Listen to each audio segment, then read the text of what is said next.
Hello friends, welcome to my channel Kalyani at Kashi. నేనైతే ఈరోజు మీకోసం మీరెప్పుడు చూడని ఒక నార్త్ సైడ్ పూజా విధానం అయితే మీకైతే చూపించబోతున్నానండి.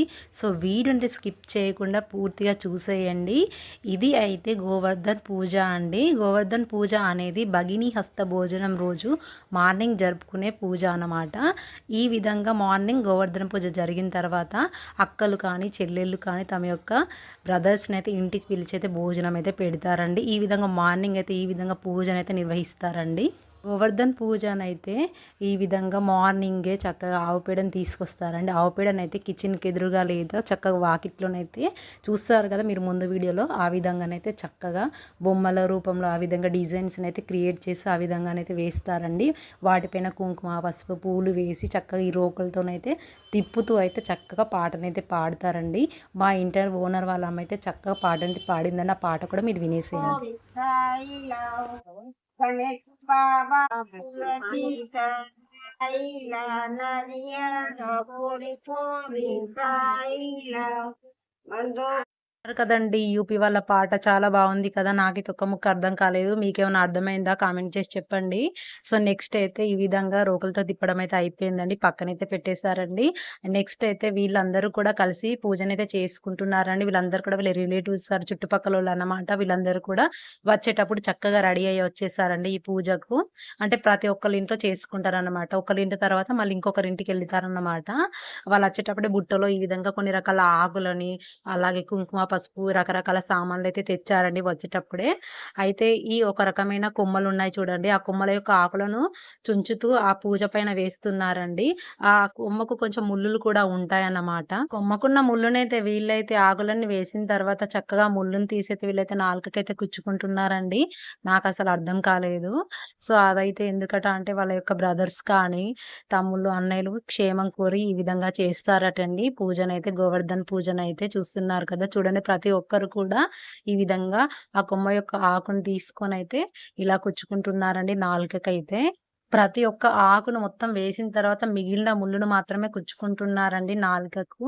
అలాగే మా ఓనర్ వాళ్ళకు ఒక చిన్న పాప ఉందండి. ఆ పాపను కూడా పిలిచి నీకు బ్రదర్ ఉన్నాడు కదా, నువ్వు కూడా ఇలా చెయ్యి అని చెప్పారండి. భలే అనిపించింది నాకైతే. ఇలాంటి పూజా విధాన్ని మీరు ఇంతకుముందు చూసారా? ఇదే మొదటిసారా? తప్పకుండా కామెంట్ చేసి చెప్పండి. నాకైతే ఇది సెకండ్ టైం అనమాట. ఫస్ట్ టైం అయితే నేనెప్పుడు వీడియో తీయలేదండి. ఇదైతే సెకండ్ టైం అన్నమాట. చూస్తున్నారు కదా ఈ విధంగానైతే నాలుకకు ఇలా అయితే కుచ్చుకుంటున్నారండి. సో మరి వాళ్ళ యొక్క కల్చర్ అండి. అదైతే మనం తప్పు పట్టలేము. సో ఎవరి కల్చర్‌నైనా మనమైతే రెస్పెక్ట్ చేయాల్సిందే అండి. చూస్తున్నా మా ఓనర్ ఆమె కూడా ఆ విధంగానే చేస్తుంది. సో ఇది వాళ్ళ కల్చర్ అన్నమాట. సో మనందరం కూడా రెస్పెక్ట్ చేయాలి. భగిని హస్త భోజనం గురించి మీకు తెలిసే ఉంటుందండి. యమధర్మరాజు సోదరిని యమునాదేవి తన అన్నయ్య అయిన యముడినైతే చాలా సార్లు ఆహ్వానిస్తుందట ఇంటికి రమ్మని. కానీ ఎప్పుడు కుదరక వెళ్ళడట. ఒకసారి అయితే వెళ్తాడట అండి యమధర్మరాజు. సో అన్నయ్య వచ్చాడని సంతోషంతో చాలా రకాల పిండి వంటలైతే చేసి అయితే పెడుతుందట అండి యమునాదేవి యమధర్మరాజుకి. సో ఎంతో ప్రేమతో పెట్టిన వంటకాలన్నీ తినేసి యమధర్మరాజు యమునాదేవికి వరమైతే ఇస్తాడటండి. ఎవరైతే కార్తీక విదియ నాడైతే తమ అన్నలకు కానీ తమ్ముళ్ళకి కానీ ఈ విధంగా కడుపు నిండా భోజనం పెడతారో వాళ్ళకైతే నరకలోక ప్రాప్తి ఉండదు. అలాగే అపమృత్యు దోషాలు కూడా తొలగిపోతాయని వరమైతే ఇస్తాడట అండి.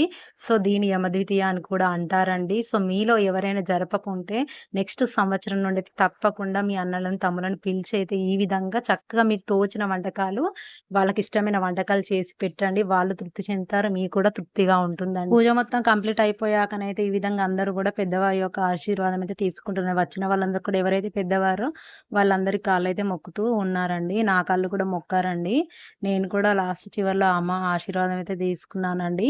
సో ఇప్పుడైతే పూజ కంప్లీట్ అయిపోయింది. అందరూ కూడా వెళ్ళిపోతున్నారండి. సో ఈ విధంగానైతే వాళ్ళైతే ఈ గోవర్ధన పూజనైతే కంప్లీట్ అయితే చేసుకున్నారండి. మీకైతే ఎలా అనిపించింది తప్పకుండా కామెంట్ చేసి చెప్పండి. నెక్స్ట్ అయితే వీళ్ళు రకరకాల వంటలు వండుకొని వాళ్ళ బ్రదర్స్ వాళ్ళ ఇంటికి వెళ్ళి అయితే ఆ భోజనాలన్నీ తినబెడతారన్నమాట. 27th రోజున నార్త్ యొక్క అతిపెద్ద ఫెస్టివల్ అయిన ఛట్ పూజన అయితే రాబోతుందండి. ఈ ఛట్ పూజన అయితే గంగా నది ఒడిన జరుపుకుంటారండి. సో నార్త్ కల్చర్ గురించి ఇంకా మీకు తెలుసుకొని ఇంట్రెస్ట్ ఉంటే వెంటనే నా ఛానల్ లైక్ చేసి సబ్స్క్రైబ్ చేసుకోండి. అలాగే ఈ వీడియో మీకు ఎలా అనిపించిందో తప్పకుండా కామెంట్ చేయండి.